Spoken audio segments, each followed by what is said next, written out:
우리는 지금 옛사람을 벗고 새 사람을 입은 성도들이 마땅히 살아가야 할 삶의 모습에 대해 골로새서 3장과 4장 말씀을 통해 살펴보고 있습니다.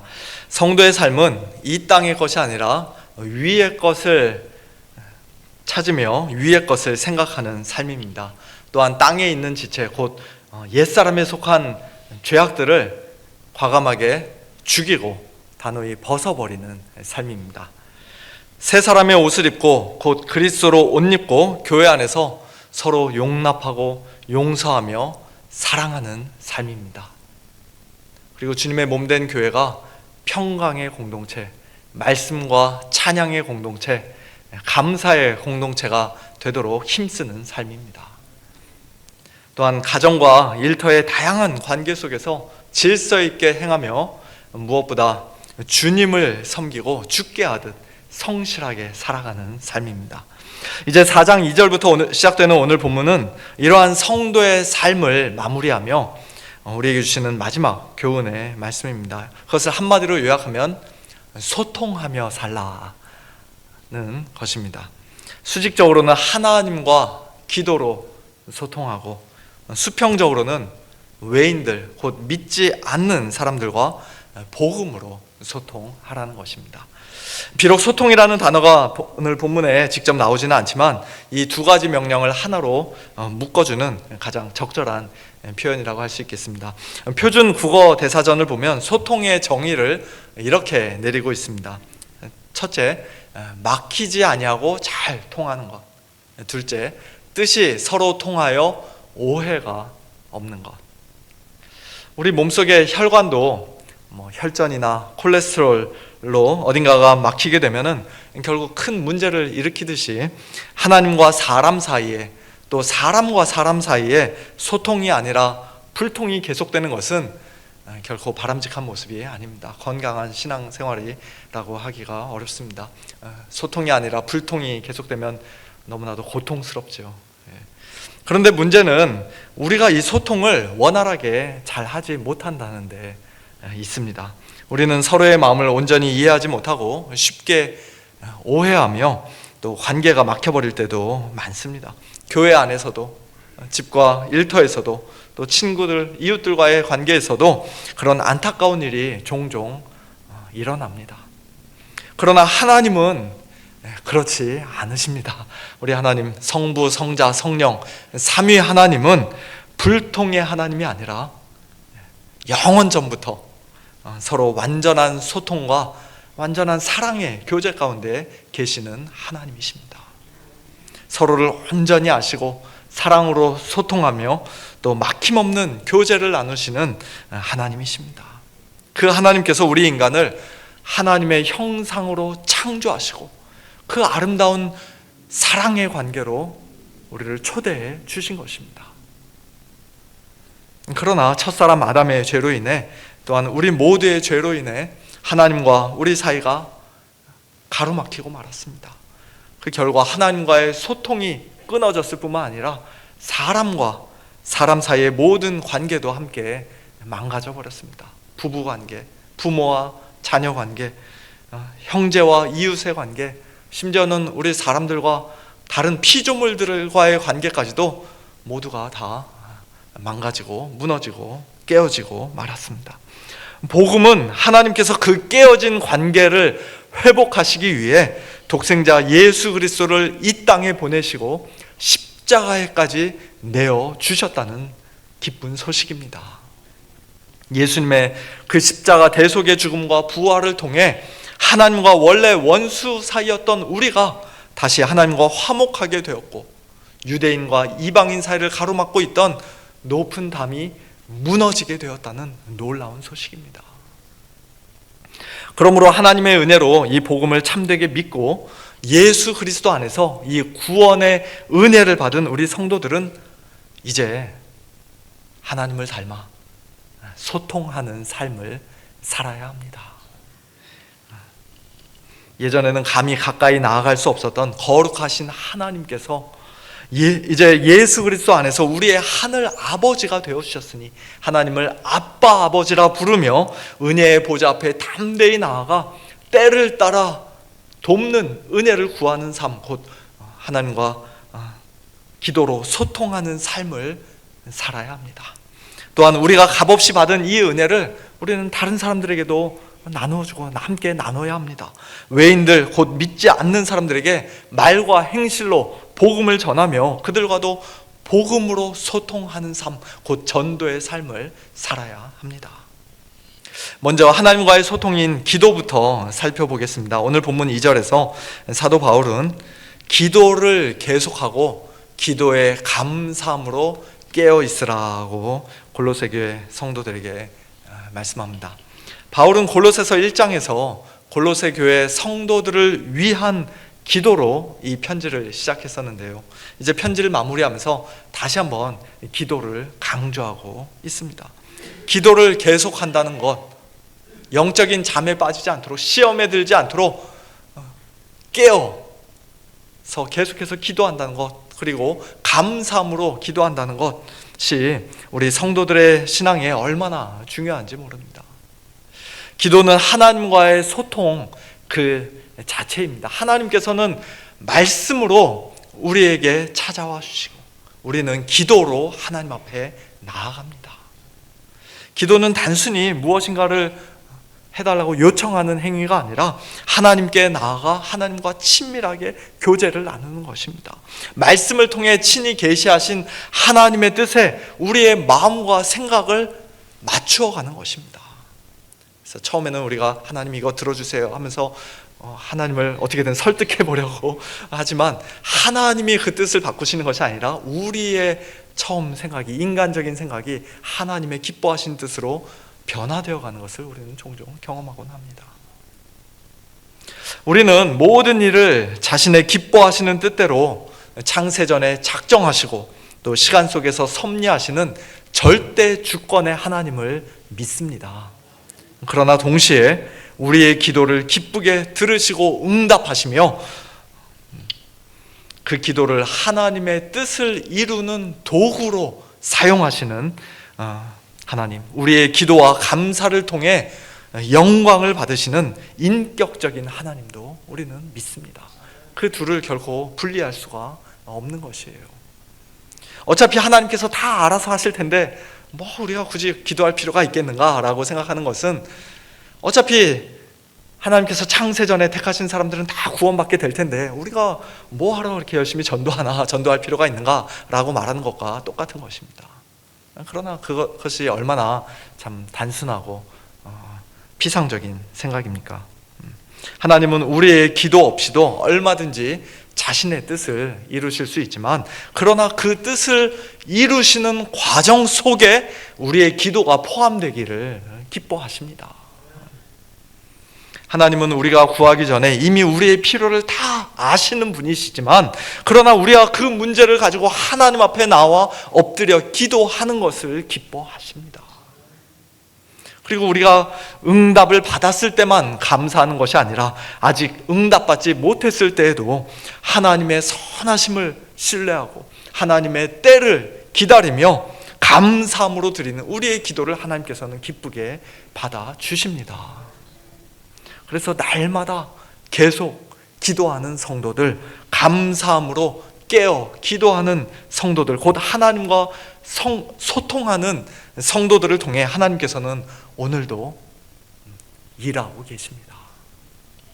사랑하는 성도 여러분, 혹 우리의 삶 속에서 언제부터인가 기도가 멈추어 있다면 깨어 있기보다 영적으로 무뎌져 있고 깊이 잠들어 있다면 또 감사보다 원망과 불평, 걱정과 염려가 앞서고 있다면 기도를 계속하고 기도의 감사함으로 깨어 있으라는 오늘 이 말씀에 아멘으로 순종하며 다시금 기도의 자리로 나아가 하나님과의 소통을 회복하시는 저와 여러분 우리 모두가 될 수 있기를 예수님의 이름으로 축원합니다.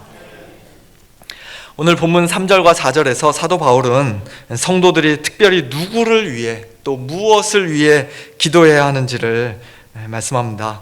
또한 우리를 위하여 기도하되 하나님이 전도할 문을 우리에게 열어주사 그리스도의 비밀을 말하게 하시기를 구하라. 내가 이 일 때문에 매임을 당하였노라. 그리하면 내가 마땅히 할 말로써 이 비밀을 나타내리라. 골로새서는 우리가 잘 알고 있듯이 바울이 감옥 안에 갇혀 있을 때 쓴 옥중 서신입니다. 감옥에 갇혀 있는 사람이 자기를 위해 기도해 달라고 부탁할 때 보통 무엇을 위해 기도해 달라고 하겠습니까? 당연히 감옥에서 빨리 나오게 해달라고 부탁할 것입니다. 베드로가 경험했던 것처럼 천사가 감옥 문을 열어주든지, 바울과 실라가 경험했던 것처럼 지진이 나서 옥문이 열리든지, 아니면 재판을 통해 무죄 판결을 받고 풀려나든지 어떤 방식으로든 감옥문이 열리기를 위해 기도해달라고 부탁하는 것이 자연스럽지 않겠습니까? 그런데 사도 바울은 감옥문이 열리기를 위해 기도해달라고 하지 않고 오히려 전도할 문이 열리기를 위해, 전도할 문을 하나님께서 열어주시기를 위해 기도해달라고 부탁합니다. 여기서 전도할 문이란 말씀을 전할 수 있는 기회의 문을 의미하는 표현입니다. 바울이 복음 전할 수 있는 기회를 하나님께서 활짝 열어주시기를, 그리고 그 기회가 주어졌을 때 그가 그리스도의 비밀, 곧 예전에는 감추어져 있었지만 이제 밝히 드러난 예수 그리스도의 복음, 그 비밀을 담대하고 분명하게 신실하게 전할 수 있도록 기도해 달라는 것입니다. 바울은 감옥에 갇혀있는 자신의 처지를 한탄하지 않았습니다. 아무 죄도 없이 갇힌 상황을 억울하게 생각하지 않았습니다. 하나님을 원망하지도 않았습니다. 내가 이 감옥에서 나가기만 하면 지금보다 훨씬 더 효과적으로 복음을 전할 수 있을 텐데 라고 생각하며 아쉬워하지도 않았습니다. 오히려 그는 내가 이 일 때문에 매임을 당하였다라고 말씀합니다. 자신이 사슬에 매이고 감옥에 갇힌 이유가 바로 복음을 전하기 위해서라는 것입니다.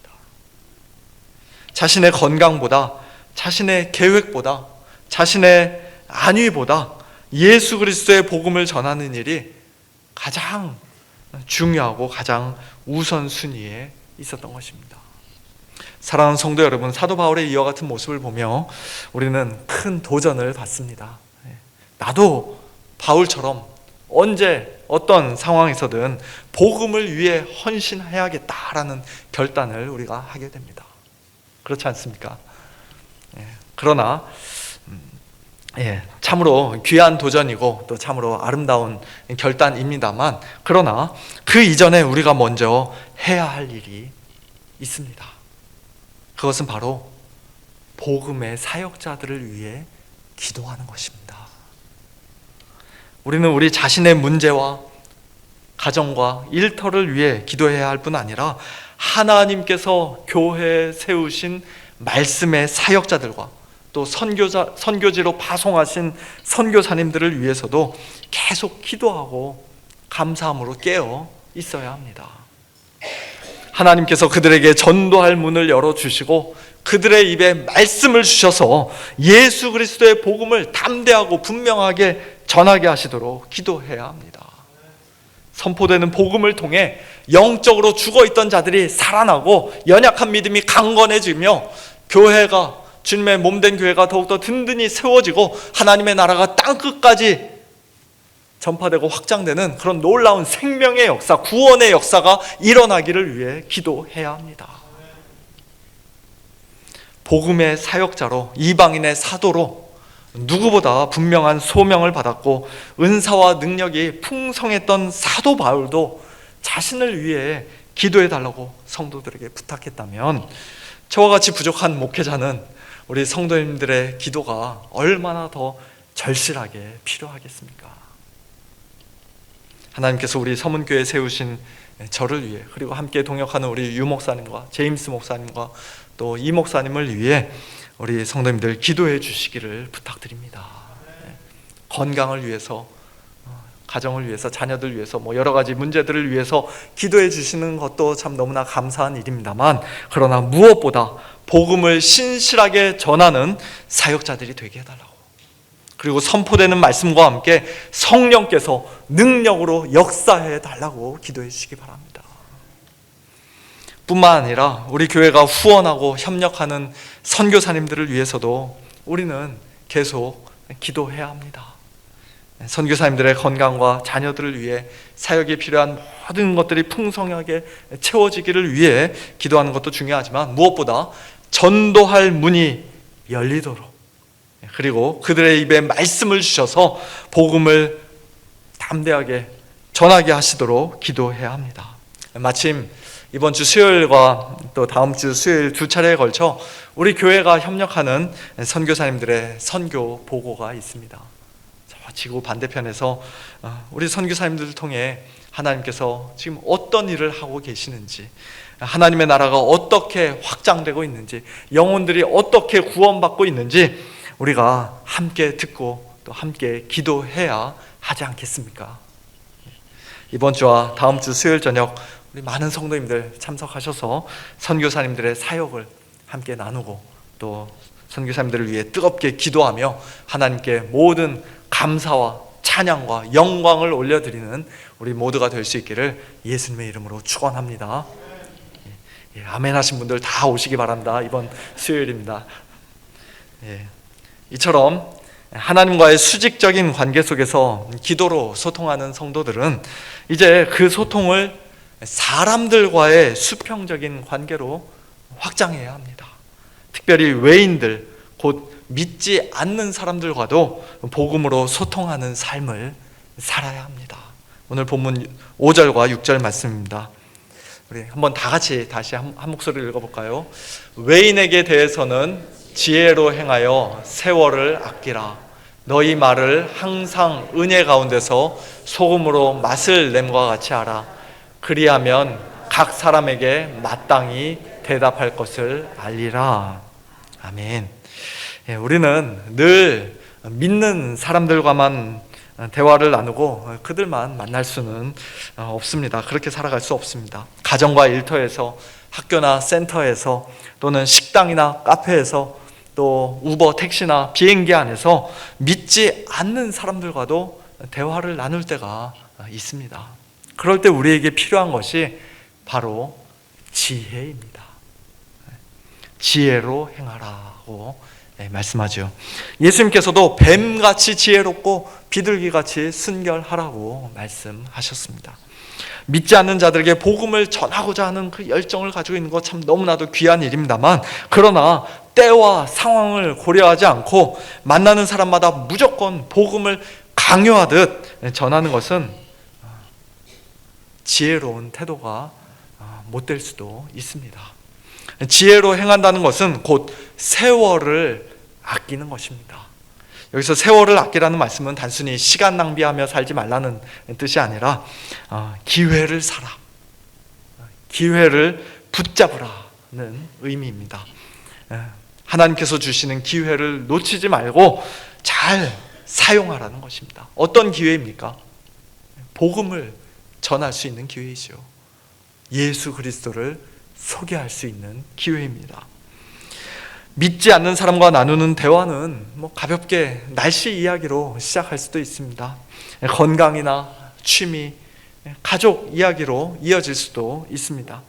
그러나 우리가 무슨 주제로 이야기를 하든 중요한 것은 우리의 말이 항상 은혜로워야 한다는 것입니다. 너희 말을 항상 은혜 가운데서 하라고 말씀합니다. 무례하거나 거친 말을 삼가고 공격적이거나 비난하는 태도를 버려야 합니다. 하나님의 은혜를 받은 사람답게 부드럽고 온화한 말, 덕을 세우는 말로 대화해야 합니다. 상대방을 무시하고 무너뜨리는 말이 아니라 존중하며 세워주는 말을 해야 합니다. 한 걸음 더 나아가 사도 바울은 우리의 말이 소금으로 맛을 냄과 같이 해야 한다라고 말씀합니다.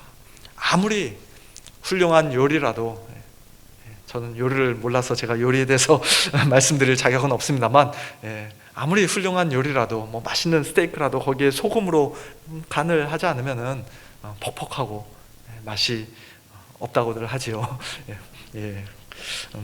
그렇게 아무리 훌륭한 요리라도 소금을 전혀 넣지 않으면 맛이 살아나지 않듯이 우리의 말에도 소금이 필요합니다.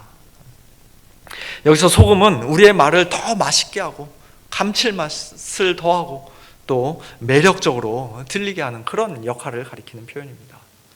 만일 교회 바깥에 있는 사람들이 우리를 보면서 저 사람 꽉 막힌 사람이다, 지루하고 고리타분한 사람이다, 말이 통하지 않는 답답한 사람이다, 더 이상 두 번 다시 이야기하고 싶지 않은 사람이다 라는 그런 평가를 우리가 받는다면, 그들이 그런 생각을 하게 된다면 우리는 한 번쯤 멈추어 서서 우리 자신의 모습을 다시 한번 돌아보아야 할 것입니다.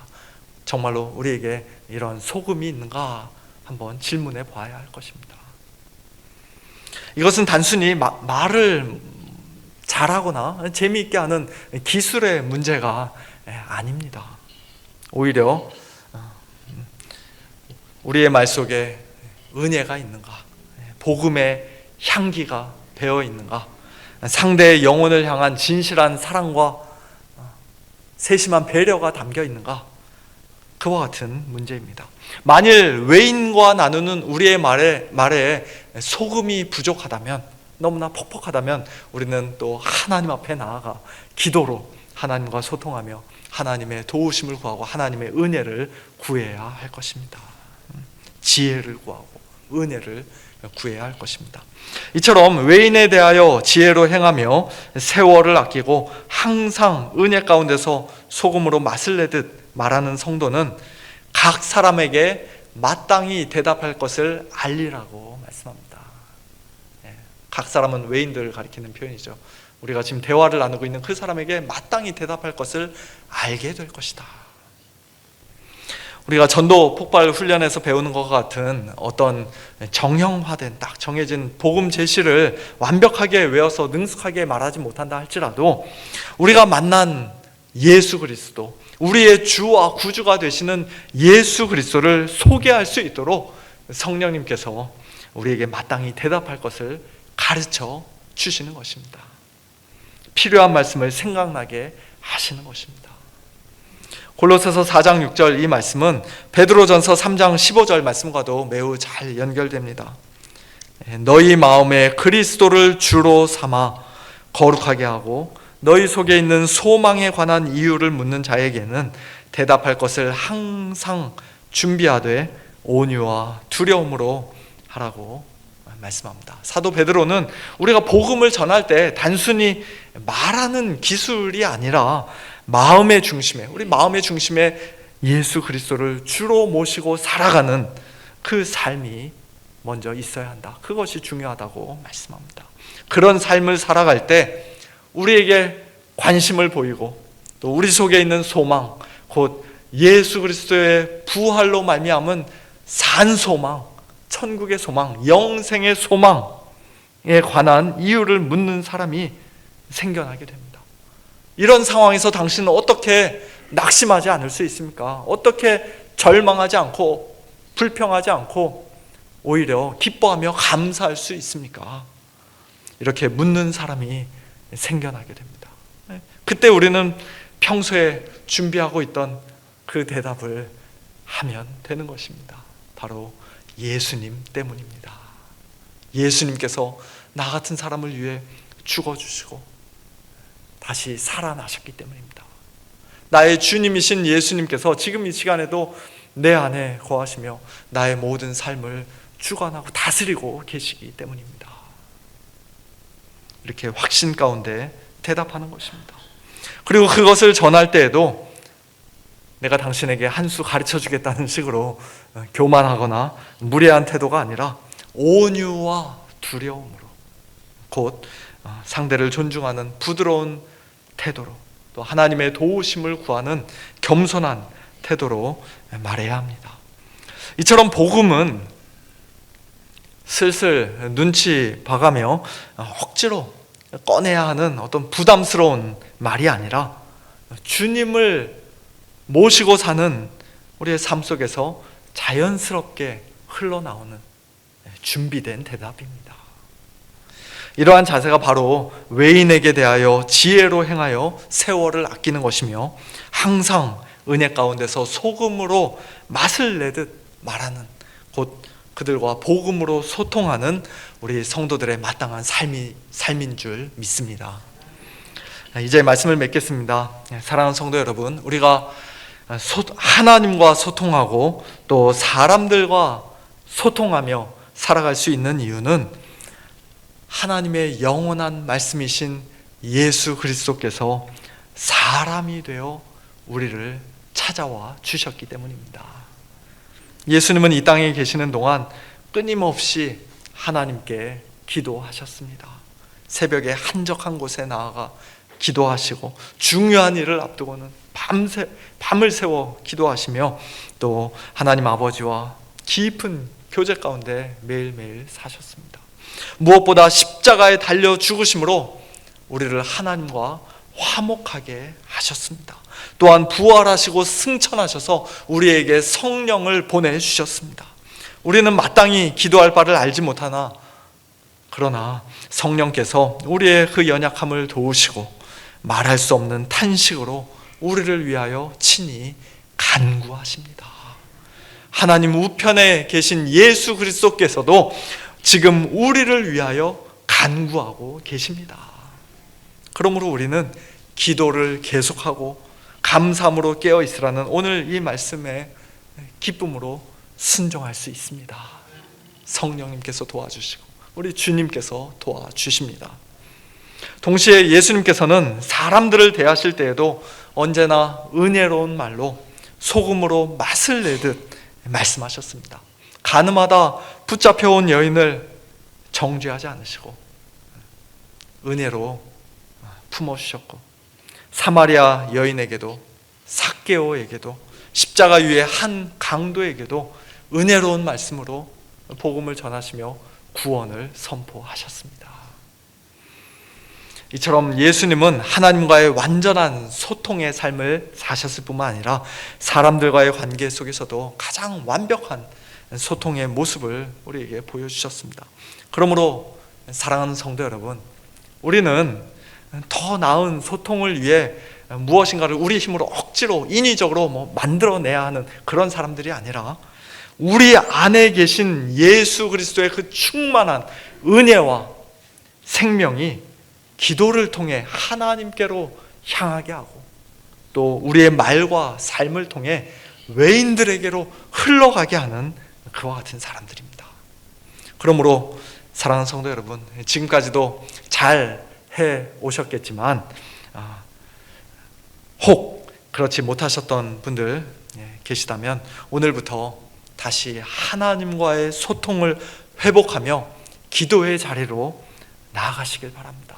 특별히 복음의 사역자들을 위해 기도해 주시기를 바랍니다.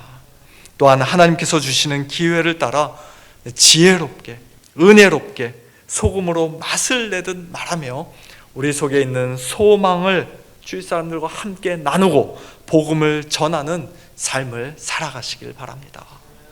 기도라는 하나님과의 수직적인 소통과 전도라는 외인들과의 수평적인 소통이 우리의 삶 속에서 날마다 아름답게 이루어지고 더욱더 풍성하게 열매 맺는 복된 저와 여러분, 우리 모두가 될 수 있기를 예수님의 이름으로 축원합니다.